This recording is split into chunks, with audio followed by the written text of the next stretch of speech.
I'm Robert. I'm 77 years old. And at this age, you don't ease into the truth anymore. You don't circle around it. You don't soften it. You just say it. I don't have much time left. I don't know how much. Nobody does. Could be years. Could be less. But I know this. I don't have the luxury of pretending time is unlimited anymore. That illusion disappeared somewhere along the way, quietly, without asking permission. When you're younger, time feels like background noise. It's always there. You spend it without thinking. You waste it without noticing. You assume there will always be more. At 77, you stop assuming. You start counting things differently. Not days or years, but experiences, trips, conversations, people. You find yourself wondering, without meaning to, is this the last time I'll do this? Not in a dramatic way, just matter of fact. I'm not saying this to be dark. I'm not depressed. I'm not giving a warning speech. This is just what happens when you've lived long enough to see how the story actually ends for everyone. I've buried friends. I've watched neighbors disappear from the houses they swore they'd grow old in. I've seen healthy people decline fast and sick people last longer than anyone expected. It teaches you something simple and uncomfortable. Time is not generous. It just feels that way when you're young. So no, this isn't a list of lessons. I'm not here to tell you how to live better or squeeze more productivity out of your life. I'm just telling you what being 77 feels like, honestly, when you stop lying to yourself about time. These are the realities that showed up whether I invited them or not. Some of them surprised me, some of them scared me, some of them, strangely, brought a kind of clarity I never had before.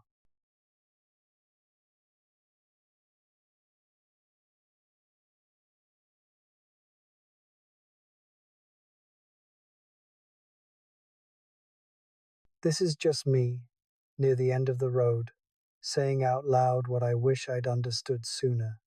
Somewhere in your 70s, time stops feeling theoretical. I don't remember the exact day it happened. There wasn't a moment where I sat down and thought, all right, this is it. It was quieter than that. It showed up in small thoughts I didn't invite. Standing in line somewhere, packing a suitcase, saying goodbye after a visit. You start catching yourself thinking things like, this might be the last time I do this. And then you pause, because that's not a thought you were used to having before. You don't panic. You don't say it out loud. You just notice it's there. When I was younger, I assumed time would always stretch to fit whatever I wanted to do. Trips could wait. Conversations could wait. Fixing things could wait. There was always a later. Later felt reliable. Later felt guaranteed. Now, later feels uncertain. A couple of years ago, my wife and I traveled overseas. Nothing extreme, just a normal trip. But somewhere between packing and boarding the plane, a strange thought crossed my mind. Not fear, not sadness, just a quiet question. Is this the last time I'll ever do this? I didn't say it to her. I didn't want to put that weight in the room. But the thought stayed with me. That's how time changes at this age. It doesn't scream, it whispers. You don't count years anymore. You count experiences. You count how many more long flights your body might tolerate, how many more holidays everyone will still be around for, how many more times you'll sit at the same table with the same people. And what surprises you is this: once you accept that time is limited, you stop wasting it in obvious ways. You're less impatient, less careless with entire days. You still waste time, sure, everyone does, but you don't throw it away without noticing anymore. The hard part is realizing how much time you treated as endless when it wasn't. The good part is that whatever time you have left becomes sharper, more defined, more real. At 77, time isn't something ahead of you, it's something you're standing inside of. And once you feel that, you never go back to how you saw it before. At some point, health stops being one part of your life and becomes the thing everything else revolves around. When I was younger, I thought about health in a very casual way. You get sick, you recover, you hurt something, it heals. Doctors were there for emergencies, not for maintenance. My body felt like something that just worked in the background while I lived my life. That relationship changes. Now, my body is always in the room with me. Every ache, every strange sensation, every off day gets my attention. Not because I'm dramatic, but because experience teaches you that small things don't always stay small anymore. Doctor visits become more frequent, blood tests, annual physicals, follow-ups. And here's the part nobody really talks about. These days, the test results show up online before you talk to the doctor. You sit there, alone, staring at numbers and words like out of range or unfavorable, trying not to jump to conclusions. Sometimes you succeed, sometimes you don't. Sleep changes too. I don't sleep the way I used to. Some nights I wake up at 4 or 5 in the morning and that's it. My body decides we're done sleeping, whether I agree or not. I lie there, not anxious exactly, just awake, listening to the house, waiting for the day to start. You notice changes in other people as well. Hearing gets worse. Vision fades. Almost everyone I know my age has dealt with cataracts one way or another. Driving at night becomes something you think about instead of something you just do. I bought a newer car, mostly for safety features, and then realized I barely drive anymore. At this age, health isn't about being perfect. It's about managing decline. Some people have heart issues, some have joint replacements, some struggle with balance. Others look fine on the outside and are fighting things you never see. You start protecting your health the way you once protected your career or your finances. You're careful, you pay attention, because you understand something you didn't before. If your health goes, everything else follows. Independence is something you don't think about much until you feel it starting to loosen. When I was younger, I did things without running a risk calculation in my head. I climbed ladders, I walked fast in the rain, I lifted things I probably shouldn't have lifted. None of it felt brave. It just felt normal. Now, there's a pause. Before I do something, I find myself asking a quiet question. What happens if this goes wrong? Not in a fearful way, just a practical one. Because at this age, one bad fall can change everything. Break a hip, hit your head, lose your balance.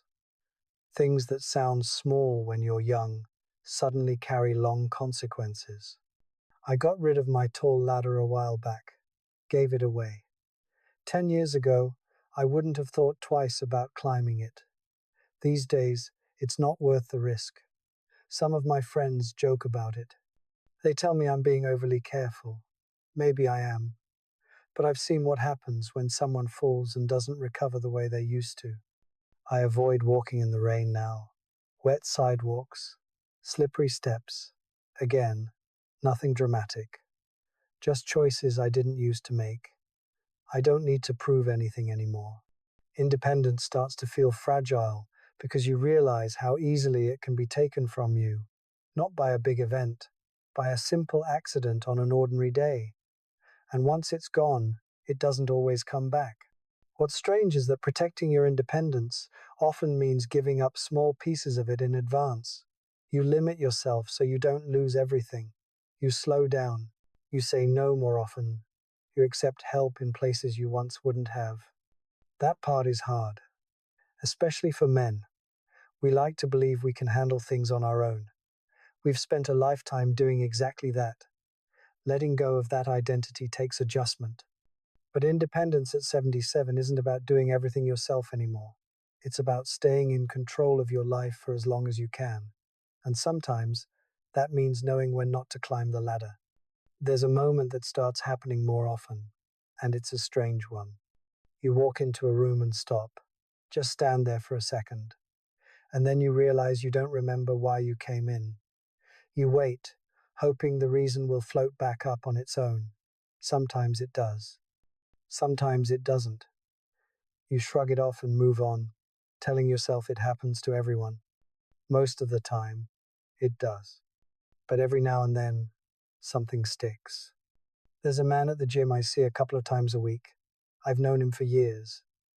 We talk, we nod, we've had full conversations. One morning, I went to say hello, and his name just wasn't there. Completely gone. I knew it immediately. That hollow feeling, like reaching into your pocket and finding it empty. I started calling him the wrong name. And once that wrong name settled in my head, I couldn't get rid of it. For 2 days, I kept trying to remember. I went over everything. Where I'd met him, what we talked about, what he looked like. Nothing helped. When his real name finally came back to me, I felt relief, but also something else. Fear. Because forgetting a name isn't the scary part. The scary part is wondering why it didn't come back when you needed it to. You start asking questions you never used to ask. Is this normal? Is this just age? Or is this the beginning of something I don't want to think about? Dementia changes how you see every small lapse. I've watched friends go through it. Slow declines, fast ones. People who were sharp their whole lives, slowly slipping away while still sitting right in front of you. Once you've seen that up close, you can't unsee it. So you adapt. You make lists. You double check things. My wife and I remind each other about keys, phones, appointments. We don't pretend anymore. It's a team effort now, and that helps. Still, those moments shake your confidence. Not enough to stop living, just enough to make you more careful, more aware. Your mind, like your body, isn't something you can take for granted anymore. And once you realize that, every forgotten name feels heavier than it used to. At this age, people don't slowly drift out of your life anymore. They disappear all at once. I don't mean they move away or lose touch. I mean they die. And after a while, you stop trying to soften that word. You use it because that's what's happening. In our community, it happens quietly. One day, a house is full of routine. Lights on in the evening, a car in the driveway, a wave when you walk by. Then there's an ambulance, or there isn't. Sometimes you just notice the curtains never open again. Over the years, we've lost neighbors on both sides of us. Couples we used to have dinner with, people we laughed with, people we assumed would be around longer because they always had been. One by one, they're gone. First one spouse, then, not long after, the other. The houses change hands, new people move in, younger people, nice people. But the history is gone. What surprises you is how quickly it becomes normal. Not easy, not painless, just familiar. You attend services, you send cards, you say the same sentences. They lived a good life. At least it was quick. You mean them, but they start to feel rehearsed, even when the loss is real. You look around and realize your circle is shrinking.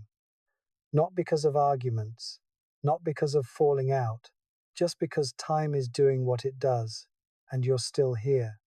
That creates a strange mix of gratitude and loneliness. You're thankful to wake up each morning, and at the same time, you miss the people who no longer do. Sometimes I think about how many friends I have left who really know my history, who remember me when I was younger, stronger, less careful. There aren't many of those people anymore, and no one new will ever know that version of me. That's one of the hardest parts of getting older. You don't just lose people, you lose the shared memory of who you were together. And once those people are gone, that part of you goes with them. You learn to carry it quietly. At this stage of life, Relationships stop being something you assume will always be there. They become something you're quietly afraid of losing. I've been married a long time, long enough that I don't really remember what my life felt like before my wife was in it. We've grown old together in ways you don't notice day to day. It's only when you look back that you realize how much of your life is woven into another person. What scares me more than dying is the idea of losing her first.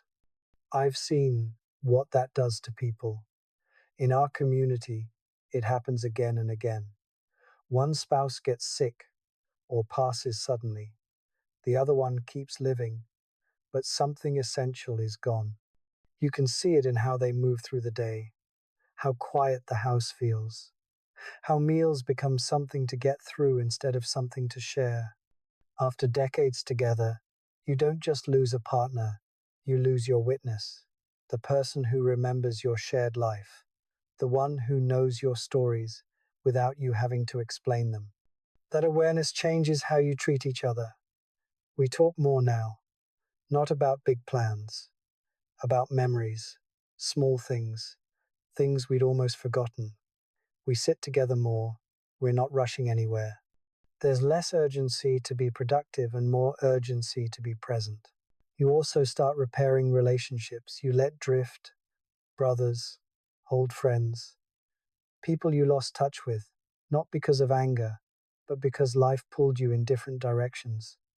Retirement gives you time, but it also gives you perspective. You realize how unnecessary some distance was. At 77, relationships aren't about expanding your circle. They're about tending what you already have, paying attention, showing up, saying things you once assumed didn't need to be said, because you've seen enough endings to know nothing lasts forever. And once you really understand that, you don't take people for granted the way you used to. You love more quietly now, less urgency to prove it, more intention to feel it while you still can. Somewhere along the way, you stop wanting more. Not suddenly, not dramatically, it just fades. There was a time when buying something new felt exciting. A new gadget, new clothes, another piece to add to a collection. It gave a small rush, a sense of progress, maybe, like you were still building something. Now, when I look at things, I think about where they'll end up after I'm gone. That's a strange shift when you first notice it. You pick something up and instead of asking, "Do I want this?" you ask, "Who's going to deal with this later?" That question alone is enough to stop you from bringing most things home. I don't buy many clothes anymore. I don't chase new technology. I'm not trying to upgrade my life. I'm trying to simplify it. Not because I've given up, but because I finally see how little of it I actually need. I've started looking at my belongings differently.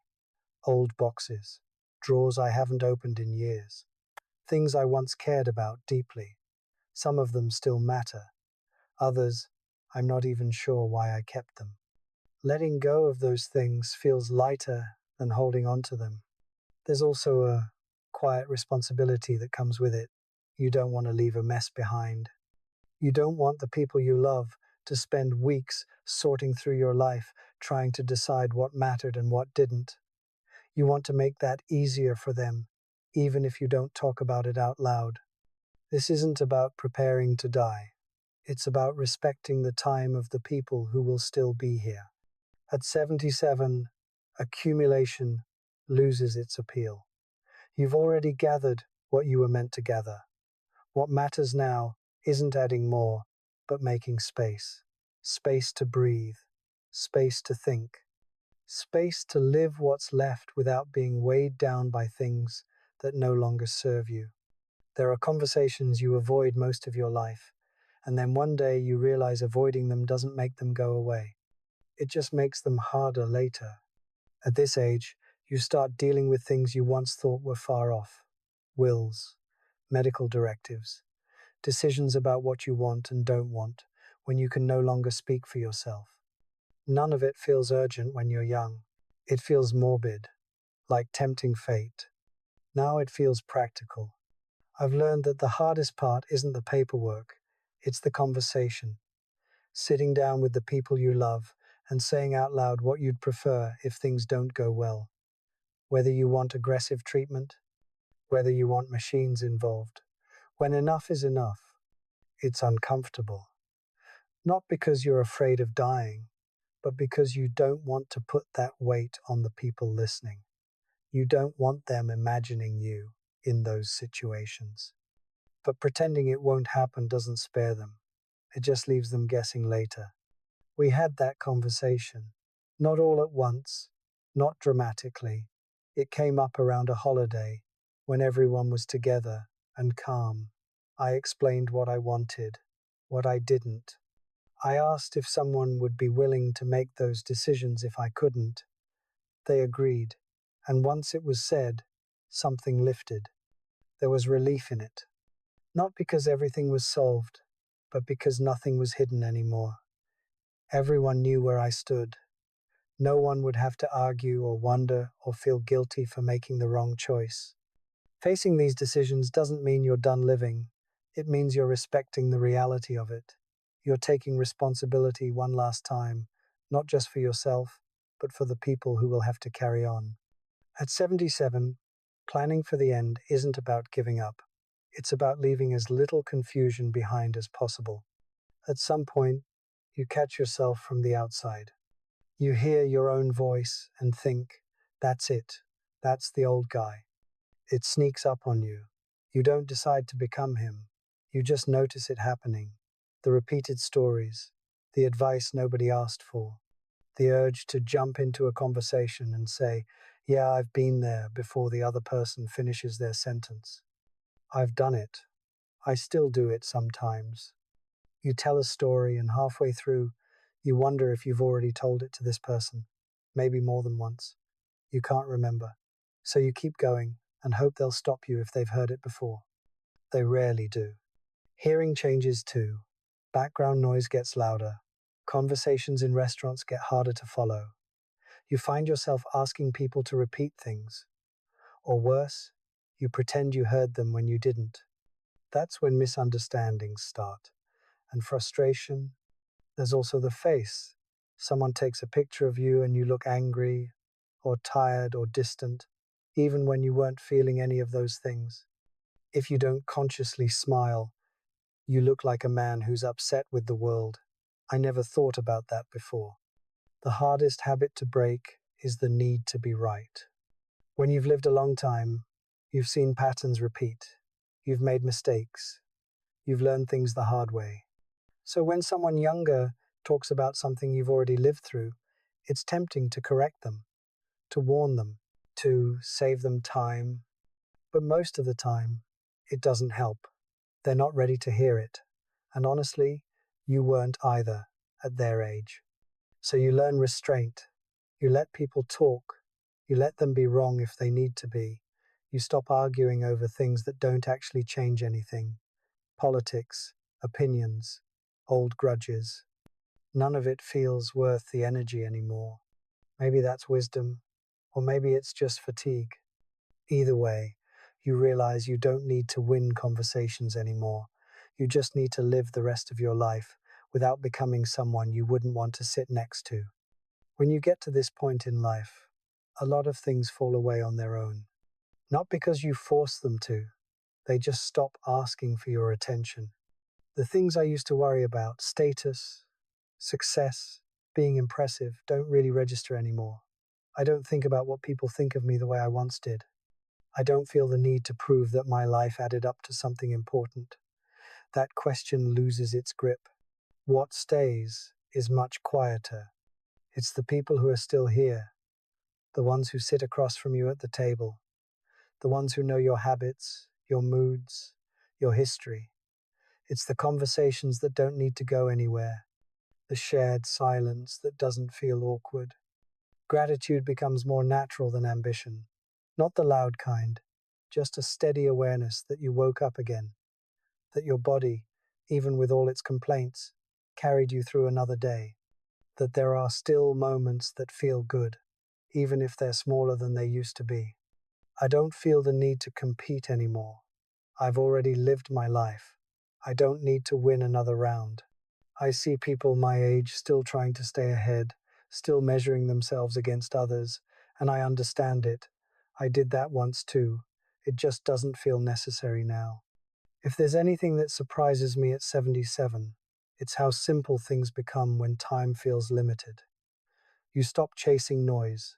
You stop holding on to arguments. You stop postponing what actually matters. Not because someone told you to, because your life quietly teaches you. I don't know how much time I have left. I don't think about it every day.